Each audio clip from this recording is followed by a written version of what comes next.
Bismillahirrahmanirrahim. Assalamualaikum warahmatullahi wabarakatuh. Jumpa lagi dengan saya di Abil Maiwa Channel. Jadi teman-teman, channel ini merupakan channel pendidikan tempat kita berbagi tentang aplikasi pendidikan, Microsoft Office, serta tips dan triks komputer. Jadi di video kali ini teman-teman, kembali lagi admin akan mengupdate teman-teman atau mengupdate sebuah video yang berjudul soal pedagogik umum untuk kompetensi teknis yang berkaitan dengan fakta, prinsip, prosedur, dan prinsip ya. Sorry ya, Pak, fakta, konsep, prosedur, prinsip, harusnya seperti itu. Dan soal kompetensi teknis untuk pedagogik umum yang berkaitan dengan fakta, konsep, prosedur, dan prinsip itu teman-teman sering naik di ujian kompetensi, dan ini tentunya sudah paten ya. Sekali lagi, masalah materi tentang fakta, konsep, dan prosedur serta prinsip itu sering naik di ujian kompetensi CPNS, P3K, ataupun PPG. Jadi secara otomatis ini wajib untuk teman-teman kuasai karena soal ini atau materi ini bersifat paten yang akan diujikan di setiap ujian kompetensi. Nah, di sini kita akan menggunakan kata kunci dan tentunya itu selalu berdasarkan di kisi-kisi SIM PKB. Oke teman-teman ya, tanpa berbasa-basi lagi dan berpanjang lebar, kita langsung ke soal-soalnya. Nah, soal nomor 1 di sini teman-teman ya, untuk soal nomor 1 itu soalnya adalah Bu Eka adalah guru bahasa Inggris pada suatu pembelajaran. Bu Eka memberikan pelajaran tentang simple present tense. Siswa diberikan rumus agar bisa menuliskan kalimat dengan menggunakan tense tersebut. Dalam hal ini Bu Eka memilih jenis materi. Nah, perlu teman-teman pahami bahwa untuk menjawab soal ini tentunya kita harus mendapatkan kata kuncinya dulu ya, yang berkaitan dengan prinsip, konsep, fakta, prosedur, dan sikap, tentunya seperti itu. Nah, kata kunci di sini adalah siswa diberikan rumus ya. Di sini kata kuncinya adalah siswa diberikan rumus tentang simple present tense. Nah, di sini dalam hal ini Bu Eka memilih jenis materi ya. Di sini memilih jenis materi. Nah, sebenarnya untuk jenis materi itu, untuk jenis materi atau pembelajaran itu terbagi dua teman-teman ya. Ada jenis pengetahuan dan ada jenis materi. Untuk jenis materi itu terdiri dari fakta, kemudian ada konsep, kemudian ada prinsip, ada prosedur. Nah, jadi caranya menjawab dengan cepat ini teman-teman adalah kalau pertanyaannya yang ditanyakan adalah jenis materi, maka salah satu jawabannya pasti adalah fakta atau konsep atau prinsip atau prosedur. Nah, pasti itu salah satu jawabannya teman-teman ya, karena yang ditanyakan adalah jenis materi. Jenis materi itu ada 4. Yang pertama fakta, konsep, prinsip, dan prosedur. Itu yang harus teman-teman ingat ya. Nah, kebetulan di sini kata kuncinya adalah siswa diberikan rumus teman-teman ya. Siswa diberikan rumus. Nah, jawabannya kalau kata kuncinya siswa diberikan rumus tentang simple present tense, berarti siswa itu diberikan rumus ya, diberikan rumus agar teman-teman agar siswa itu memiliki landasan untuk menyelesaikan pelajarannya atau tugasnya. Maka di sini masuk jawabannya adalah prinsip. Ya, seperti itu ya, jenis materinya adalah prinsip. Nah, kita coba lihat buktinya teman-teman ya. Kita coba lihat buktinya. Nah, di sini buktinya sudah jelas sekali teman-teman ya. Di sini kita harus tahu bahwa materi itu ada 4 ya. Yang pertama fakta, yang kedua konsep, yang ketiga prinsip, dan yang 4 prosedur. Dan untuk menjawab soal yang berkaitan dengan fakta, konsep, prinsip, prosedur, itu teman-teman harus tahu kata kunci dari fakta, kata kunci dari konsep, dan kata kunci dari prinsip serta prosedur. Dan teman-teman harus pahami bahwa materi itu ada 4, materi fakta, konsep, prinsip, dan prosedur. Itu yang harus teman pahami. Nah, fakta sendiri itu artinya adalah segala bentuk kejadian dalam kehidupan nyata yang dapat dinyatakan dalam bentuk peristiwa. Nah, contohnya adalah apabila siswa diminta untuk menyebutkan nama, kapan, di mana suatu peristiwa terjadi. Nah, jika kata kunci dari fakta itu adalah nyata teman-temannya, kata kunci adalah nyata, yang mana siswa itu diminta menyebutkan nama, kapan, atau di mana suatu peristiwa terjadi. Berarti itu namanya kata kunci dari fakta. Sedangkan kalau konsep, yang dimaksud dengan konsep di sini adalah hal-hal yang berbentuk pengertian yang berasal dari hasil pemikiran yang berupa definisi, pengertian, dan lain sebagainya. Sebagai contoh, nah ini sebagai contoh konsep teman-teman ya. Apabila siswa diminta untuk mengemukakan definisi, membedakan dua hal, atau mengklasifikasikan. Jadi kata kunci dari konsep itu sendiri adalah mengemukakan definisi atau membedakan dua hal. Kalau dia membedakan dua hal, berarti secara otomatis itu masuk ke dalam konsep seperti itu ya. Kemudian jawaban yang tadi kita pilih di soal pertama itu adalah prinsip teman-teman ya. Nah, apa itu prinsip? Prinsip itu adalah berupa hal-hal pokok yang penting yang meliputi dalil. Nah, kemudian ada kata rumus ya atau paradigma yang berhubungan dengan konsep yang sedang diajarkan. Sebagai contoh, apabila siswa diminta untuk menjelaskan hubungan antar berbagai konsep sebab akibat. Nah, di sini ada kata kuncinya yaitu meliputi dalil, kemudian rumus atau paradigma atau menjelaskan hubungan antar sebab berbagai konsep sebab akibat. Jadi kata kunci dari prinsip itu adalah dalil, rumus, kemudian konsep yang diajarkan, dan yang terakhir adalah menjelaskan hubungan antar berbagai konsep sebab akibat. Nah, di sini ada kata rumus. Nah, ada kata rumus teman-teman ya. Nah, di soal tadi kita coba lihat. Di soal tadi itu di sini siswa diberikan rumus ya, diberikan rumus untuk menyelesaikan simple present tense. Berarti ada kata rumus ya. Berarti ada kata rumus. Berarti jawabannya di sini adalah A, prinsip ya. Seperti itu ya pemahamannya tentang jenis materi. Jadi jenis materi itu terdiri atas prinsip, konsep, fakta, dan prosedur. Nah, lain juga dengan yang dikatakan jenis pengetahuan atau metakognitif. Nah, metakognitif atau jenis pengetahuan itu ada 4 juga teman-teman, yang mulai dari prosedural, konseptual, faktual. Nah, seperti itu ya. Nah, sekarang kita coba lanjut, sebentar kita bahas itu. Ini tadi sudah ya. Jadi jenis materi itu ada 4: fakta, konsep, prinsip, dan prosedur. Nah, soal berikutnya. Soal nomor 2, dalam kegiatan pembelajaran, Ibu Ririn menugaskan peserta didik untuk menjelaskan langkah-langkah membuat jus mangga dengan benar. Ibu Ririn menggunakan jenis materi. Nah, kata kuncinya di sini adalah jenis materi lagi teman-teman ya. Jenis materi berarti salah satu jawabannya pasti kalau bukan fakta, konsep, prinsip, dan prosedural. Pasti kalau yang ditanyakan adalah jenis materi, pasti salah satu jawabannya adalah fakta, konsep, prinsip, dan prosedur. Nah, di sini kita akan temukan kita akan temukan istilahnya kata kuncinya. Di sini kata kuncinya itu adalah langkah-langkah teman-teman ya. Di sini langkah-langkah. Nah, kata kuncinya adalah menugaskan peserta didik untuk menjelaskan langkah-langkah. Jadi siswa itu diberikan penjelasan tentang langkah-langkah membuat jas mangga dengan benar. Berarti kata kuncinya adalah langkah-langkah. Kalau langkah-langkah atau ada proses, berarti dia masuk prosedur teman-teman ya. Jadi jawabannya adalah prosedur, seperti itu. Nah, bagi teman-teman yang ada jawaban berbeda, silahkan komen saja di kolom komentar ya. Sebentar kita bahas bersama-sama, seperti itu. Jadi kalau langkah-langkah itu berarti ada prosedur yang harus dilalui. Nah, ini masuk dalam jenis materi juga. Oke, seperti itu. Oke, kita lihat.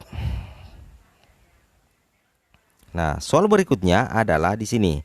Guru memperlihatkan sebuah kardus kepada siswa untuk memberikan contoh objek yang berbentuk balok ya. Selain itu, guru juga memperlihatkan kaleng susu sebagai objek tidak termasuk balok. Materi pembelajaran materi pembelajaran yang digunakan guru termasuk dalam jenis. Nah, seperti itu ya, dan termasuk dalam jenis. Jadi di sini kata kuncinya adalah memperlihatkan kaleng susu, kemudian memperlihatkan sebuah kardus. Nah, di sini soalnya panjang sekali teman-teman ya, tapi jangan khawatir, kita bisa jawab dengan kata kunci dan pemahaman tentang soalnya. Nah, di sini kita sudah menemukan kata kuncinya. Kata kuncinya adalah memperlihatkan sebuah kardus dan memperlihatkan kaleng. Nah, sekarang kata kunci berikutnya adalah ini soal masuk metakognitif atau pengetahuan atau jenis materi. Nah, ternyata pertanyaannya itu mengarah ke jenis materi. Nah, jenis materi kan ada 4 teman-teman ya. Ada 4. Yang pertama itu fakta, kemudian kedua konsep, yang ketiga prinsip, dan yang keempat adalah prosedural.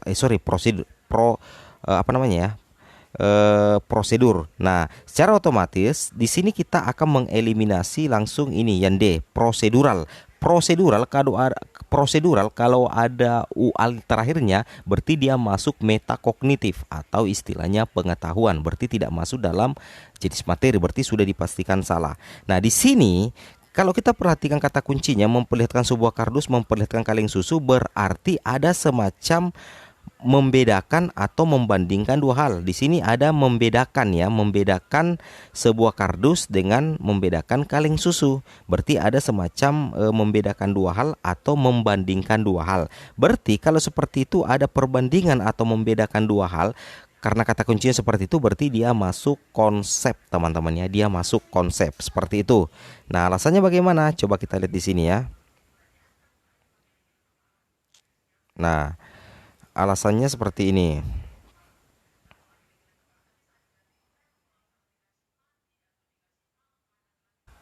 Nah, alasannya kenapa teman-teman jawabannya tadi konsep yang memperlihatkan kardus dengan memperlihatkan kaleng susu, jawabannya di sini. Jawabannya di sini. Konsep. Konsep adalah hal-hal yang berbentuk pengertian yang berasal dari hasil pemikiran yang berupa definisi, pengertian dan lain sebagainya. Sebagai contoh, apabila siswa diminta untuk mengemukakan definisi, kemudian ada membedakan dua hal ya atau mengklasifikasikan ya. Berarti di sini ada membedakan dua hal.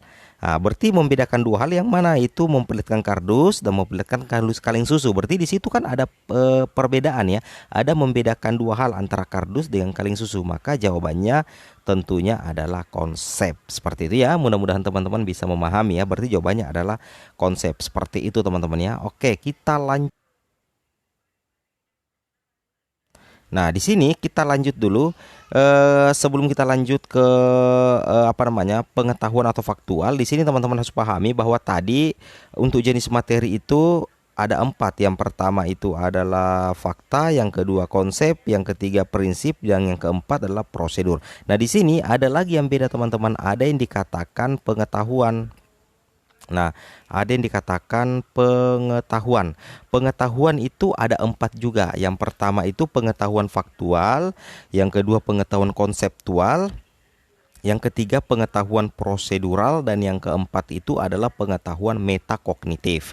Nah, teman-teman harus memahami bahwa kata kuncinya di sini untuk membedakan antara materi dengan pengetahuan itu adalah dari akhirnya saja.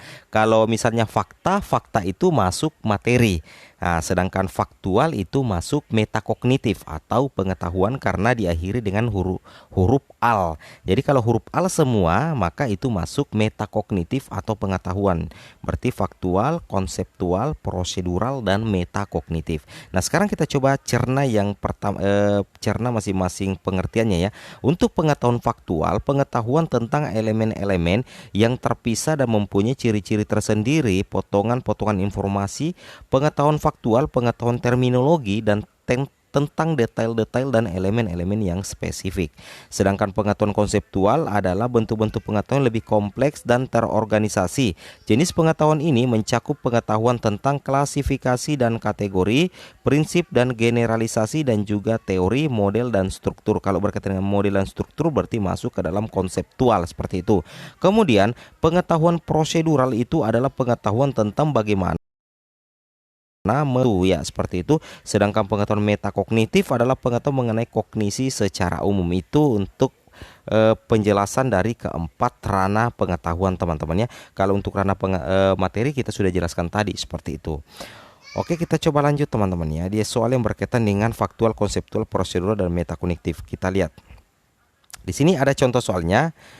Ternyata ada indikator soal yang disediakan teman-teman ya. Indikatornya seperti ini. Indikator soal adalah siswa dapat menentukan besar jarak dan perpindahan suatu dari suatu objek.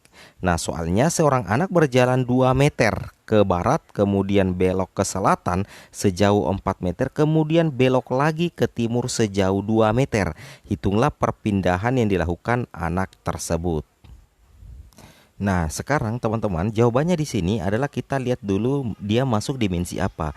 Jadi ternyata soal ini masuk ke dalam dimensi pengetahuan ya. Berarti bukan lagi di jenis materi tetapi masuk di dimensi pengetahuan. Tadi kita sudah bahas bahwa yang termasuk dimensi pengetahuan itu yang berakhiran ual-ual ya, mulai dari konseptual, kemudian faktual, kemudian prosedural itu masuk ke dalam dimensi pengetahuan seperti itu. Nah, di sini berdasarkan soal yang di atas, maka jawabannya adalah C3 teman-teman ya, C3 konseptual. Nah, alasannya kenapa? Sekarang kita lihat di sini kenapa bisa jawabannya C3 konseptual. Nah, di sini C3 itu kan menerapkan teman-teman ya. C3 itu menerapkan. Jadi C3 konseptual adalah menerapkan konsep. Jadi siswa tadi itu menerapkan konsep teman-teman. Jadi C3 itu menerapkan. Jadi C3 konsep itu adalah C3 konseptual adalah menerapkan konsep. Menyangkut bagaimana siswa menerapkan suatu konsep untuk menjawab soal. Nah, untuk menjawab soal siswa harus terlebih dahulu memahami konsep ya. Jadi untuk menjawab soal itu tentunya siswa harus memahami konsep dari perpindahan itu sendiri. Fakta yang di lapangan sering ditemukan siswa yang miskonsepsi mengira jarak dan perpindahan adalah sama. Kemudian siswa yang paham konsep perpindahan akan menerapkan persamaan. Seperti itu ya, akan menerapkan persamaan untuk menentukan besar perpindahan yang dilakukan oleh anak dalam soal. Jadi, istilahnya di sini adalah siswa akan memahami dulu konsep. Setelah siswa memahami konsep barulah dia menerapkan. Sedangkan menerapkan itu masuk ke dalam C3. C3 konseptual adalah menerapkan konsep. Jadi tepat jika jawabannya di sini adalah jawabannya di sini adalah C3 konseptual. Seperti itu ya. Jadi jawabannya itu.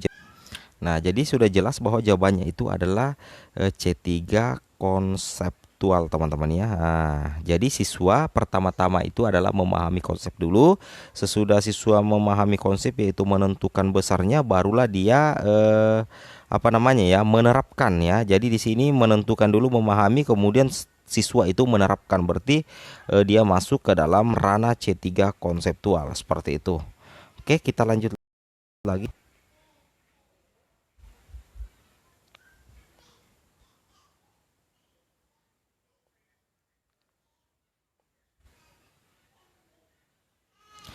Nah, soal berikutnya teman-teman ya, masih dengan indikator soal ya.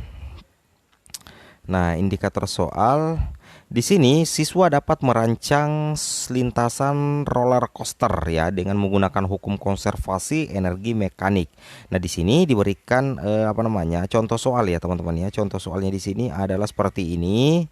Buatlah sebuah desain lintasan roller coaster ya yang memungkinkan roller coaster bergerak tanpa bantuan mesin hingga kecepatan maksimal 40 meter second dan berhenti tanpa rem.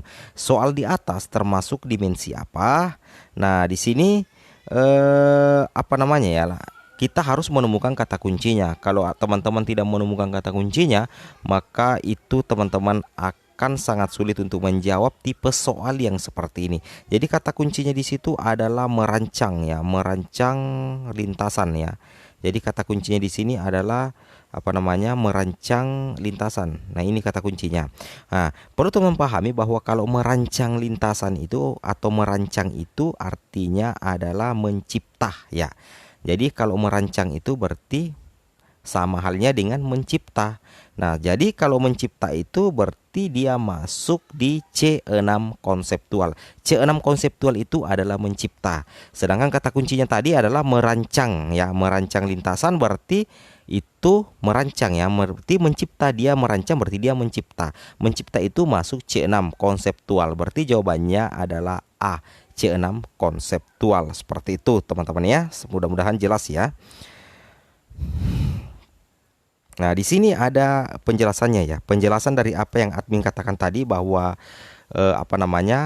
mencipta itu berarti dia merancang. Ya, C6 dalam revisi taksonomi Bloom adalah mencipta. C6 konseptual artinya siswa dapat merancang ya. Itu yang admin bilang tadi ya. Itu yang admin bilang tadi bahwa C6 konseptual artinya siswa dapat merancang. Berarti merancang itu tadi merancang lintasan ya.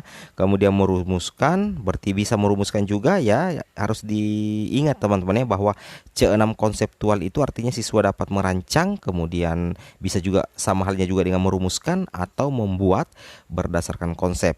Mencipta tidak serta-merta diartikan sebagai menghadirkan sesuatu yang belum pernah ada, tetapi lebih kepada perencanaan berdasarkan kriteria tertentu. Jadi jawabannya itu tadi C6 konseptual. Seperti itu teman-teman ya. Oke, kita lanjut lagi.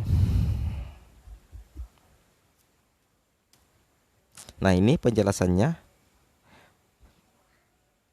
Nah, soal berikutnya adalah jika suatu KD ya, jika suatu KD melakukan percobaan ya, jika suatu kompetensi dasar melakukan percobaan untuk menyelesaikan karakteristik rangkaian listrik, maka KD tersebut masuk ke dimensi pengetahuan apa? Nah, di sini berarti melakukan percobaan. Berarti melakukan percobaan itu berarti ada langkah-langkah sebelum melakukan percobaan. Jadi pada saat kita melakukan percobaan berarti ada langkah-langkah ya. Ingat, percobaan tidak ada percobaan yang langsung percobaan.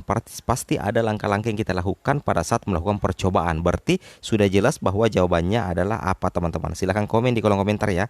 Berarti jawabannya ini adalah prosedural ya. Oke, karena kenapa dia prosedural? Kenapa bukan fakta? Karena dia masuk ke dalam dimensi pengetahuan. Teman-teman kan sudah paham bahwa dimensi pengetahuan itu yang huruf wal ya. Jadi teman-teman ingat itu ya. Kalau jenis materi itu fakta, konsep, prinsip, dan prosedur.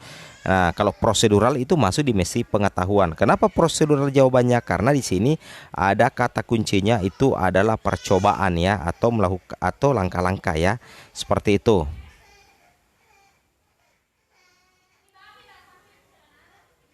Nah, di sini teman-teman ya, ini yang berikutnya adalah 5 hal yang perlu diperhatikan guru dalam membangun iklim komunikasi yang positif dengan peserta didik. Nah, ini langsung dari SIM PKB teman-teman ya. Ini adalah merupakan kisi-kisi resmi dari SIM PKB. Bahkan soal ini ada di SIM PKB teman-teman ya. Kalau tidak salah itu ada di aplikasi SIM PKB. Nah, jadi di sini ada 5 hal yang perlu diperhatikan guru. Jadi teman-teman harus hafal ini ya. Kalau perlu teman-teman hafal ini ya. Ini penting sekali, bisa jadi naik nanti di tes ujian ya. 5 hal yang perlu diperhatikan guru dalam membangun iklim komunikasi yang positif dengan peserta didik. Jawabannya di sini teman-teman adalah C ya. Adalah C, respect, empati, audible, serius, dan preparedness ya. Nah, untuk apa namanya ya? Untuk apa namanya? Supaya teman-teman apa namanya? Paham ya.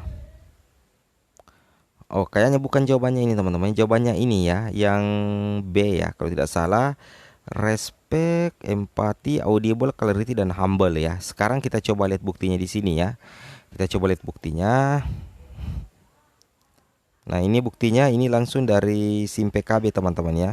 Ini langsung dari SIM PKB. Ya, selain hal di atas, terdapat 5 hal yang perlu diperhatikan guru dalam membangun iklim komunikasi yang positif dengan siswa. Ini kisi-kisi langsung dari SIM PKB. Jadi teman-teman tidak usah ragu untuk menguasai semua materi yang admin bagikan di sini karena resmi dari SIM PKB atau berdasarkan kisi-kisi resmi. Yang pertama itu adalah respect ada, empati ada, audible ada, clarity ada, dan humble ya. Atau teman-teman bisa ringkas supaya gampang diingat adalah reach.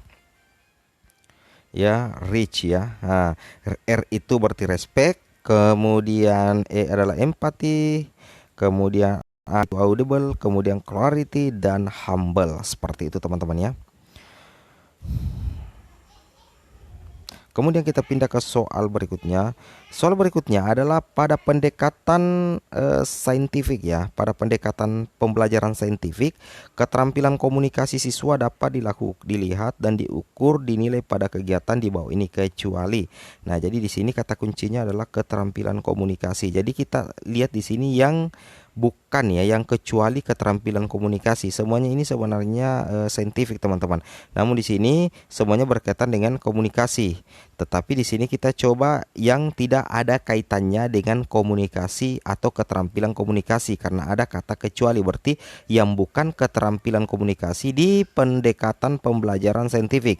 Makanya teman-teman silakan langsung jawab saja ini ya. Jawab, saya hitung sampai 5 ya. 1, 2, 3, 4, 5. Jadi tulis di kolom komentar untuk soal terakhir ini jawaban nomor 5 ini ya, jawaban nomor 5 ini. Jadi kalau menurut admin jawabannya di sini adalah apa ya? Nah, ini soal terakhir ya. Admin sudah tahu jawabannya tapi admin tidak sebutkan di sini.